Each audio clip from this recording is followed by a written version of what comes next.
Welcome to the Geostrategic Podcast, your ongoing source for clear, structured updates on global geostrategic challenges. We explore the forces shaping global power, crisis hotspots, and how governments react, so you stay informed with less effort.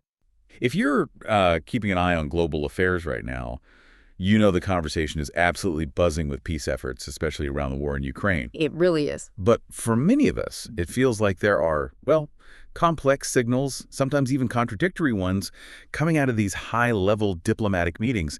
What makes this particular situation so tricky, diplomatically speaking?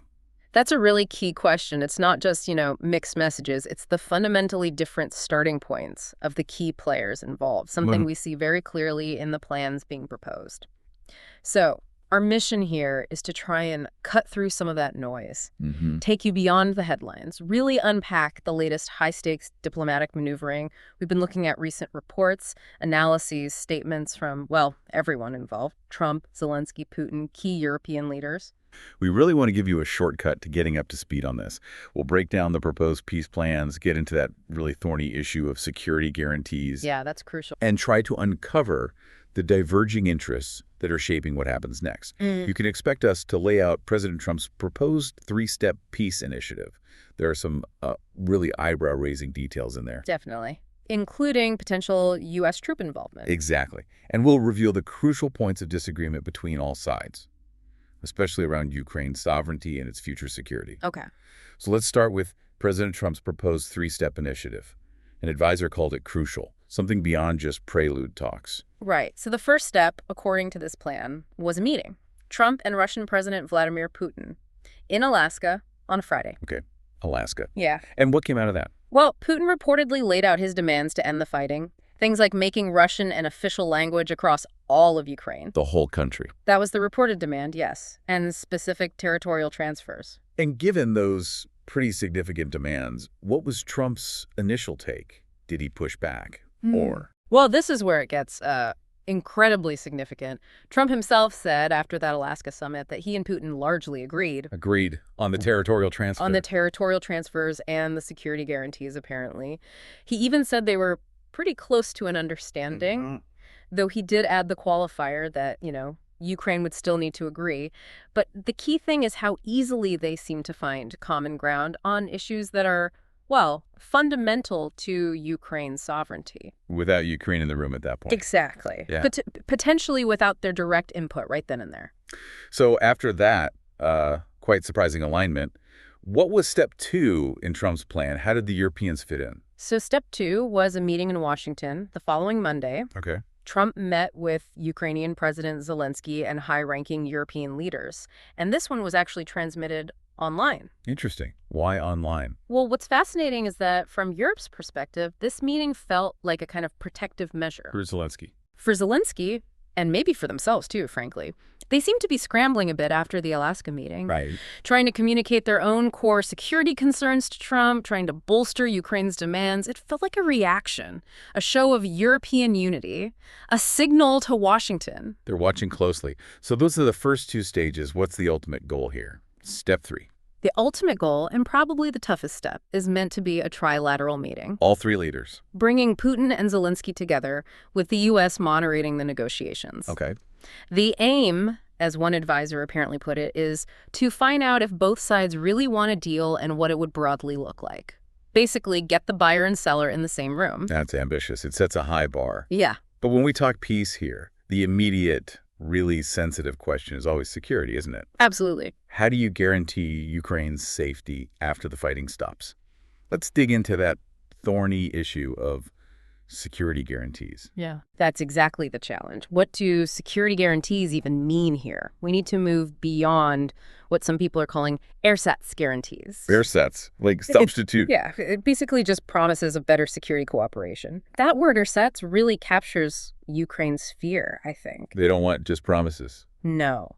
They see those as stand-ins lacking the real teeth of something like NATO's Article 5.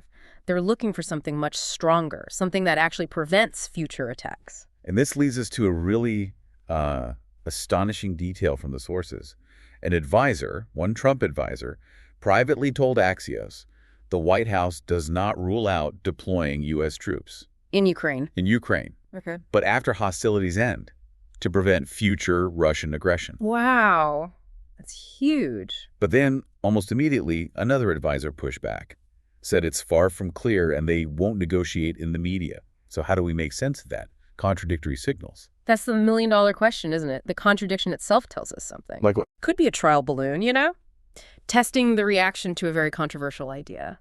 Or maybe it's deliberate ambiguity. Keep options open, put pressure on everyone. But it is worth noting, back on August 17th, members of that coalition of the willing. These are the countries giving military aid. Yeah. UK, France, Germany. Right, those nations. After an online meeting with Zelenskyy, they put out a statement. They underscored their readiness to deploy support forces after fighting stops and help secure Ukraine's sky and seas. So we have this idea of U.S. forces, maybe air power, logistics, and then this coalition of the willing. What might that actually look like? Well, one analyst, Dan, talks about two pillars for these guarantees. Okay. The coalition of the willing pillar would be European countries, maybe stationing some forces inside Ukraine. Boots on the ground, potentially? Potentially support forces, yes.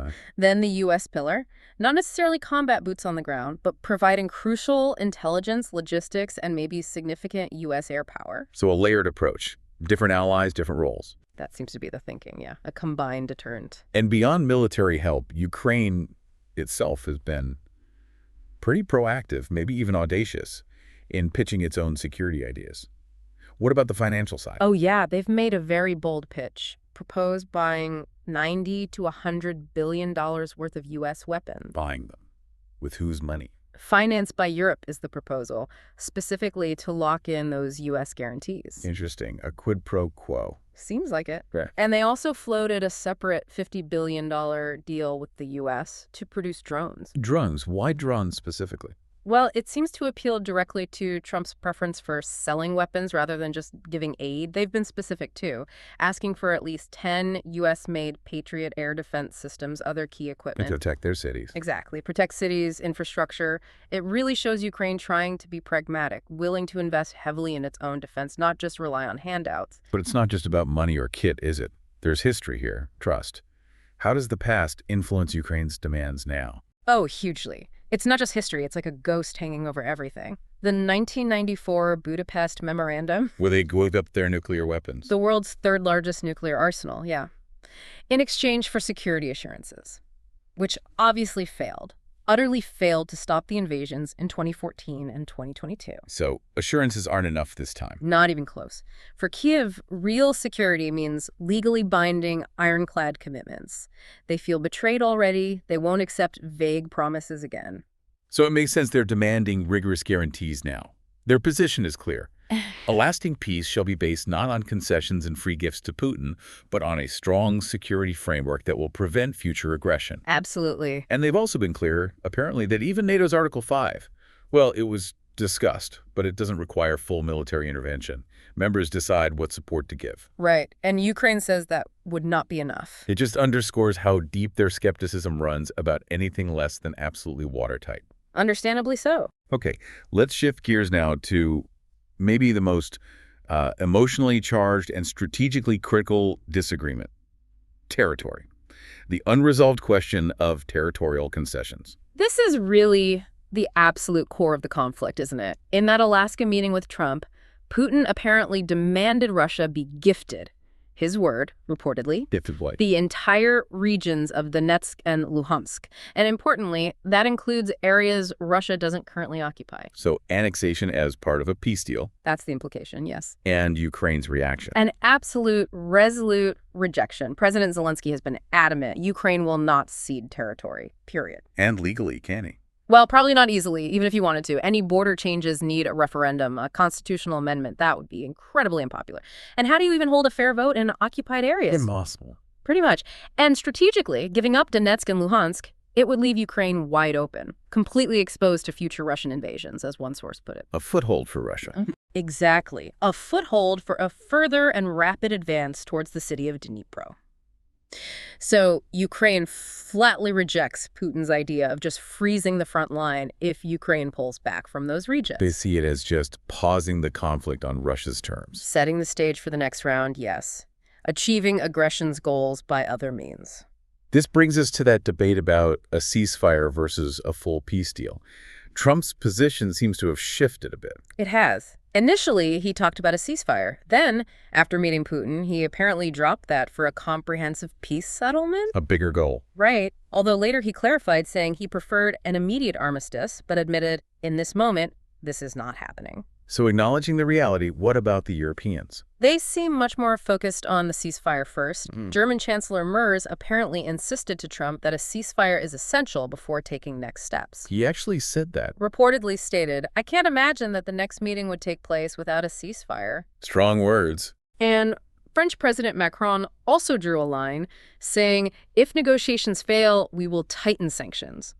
He also confirmed territorial concessions were not discussed at that White House meeting with Zelenskyy and the Europeans.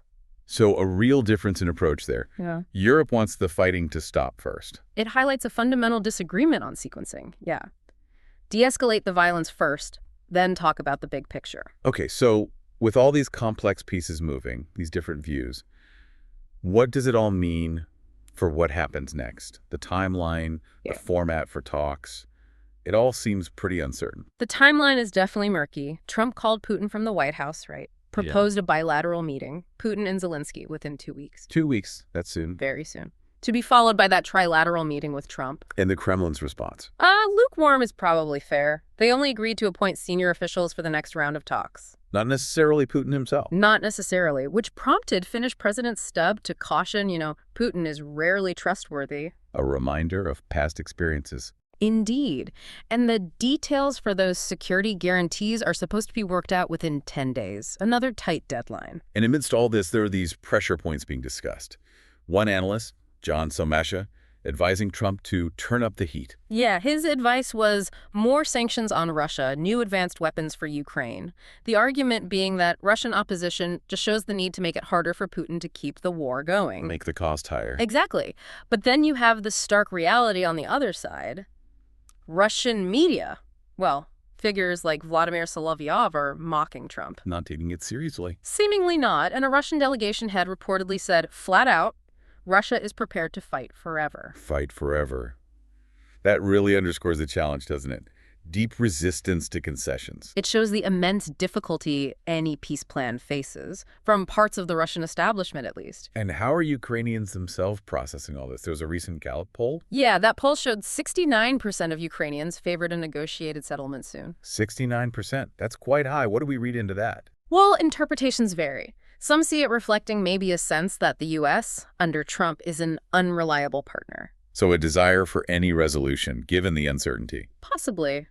A feeling that support might not be stable long-term, so better to negotiate now. But connecting this to the bigger picture, a settlement that looks like it rewards Russia for its aggression, that sets a really dangerous precedent. Not just for Ukraine. Not just for Ukraine, but for Europe, for the rest of the world. It raises huge questions about the long-term consequences of whatever deal might eventually emerge. Global stability is at stake. Wow. What a, dense and complex diplomatic dance we've just walked through. Trump's ambitious plan hitting the hard realities on the ground. Yeah. Ukraine's firm refusal on territory clashing with Putin's demands. The urgent need for a ceasefire versus this elusive push for a comprehensive peace. It's just a really delicate mix of power, history, strategic calculation. The stakes are incredibly high for everyone, and the path forward still very, very uncertain. So, thinking about that history, the failed Budapest Memorandum, and those stark Russian statements about being prepared to fight forever, it leaves us with a really tough question. What kind of truly robust, enforceable security guarantee could actually deter future aggression against Ukraine? And thinking about it yourself, what would you need to see for such a guarantee to feel truly credible? Thanks for tuning in. If you found this discussion valuable, please like, share, and subscribe to the Geostrategic Podcast for more in-depth analysis on topics that shape our world. Stay informed, stay ahead, and stay tuned for the next episode.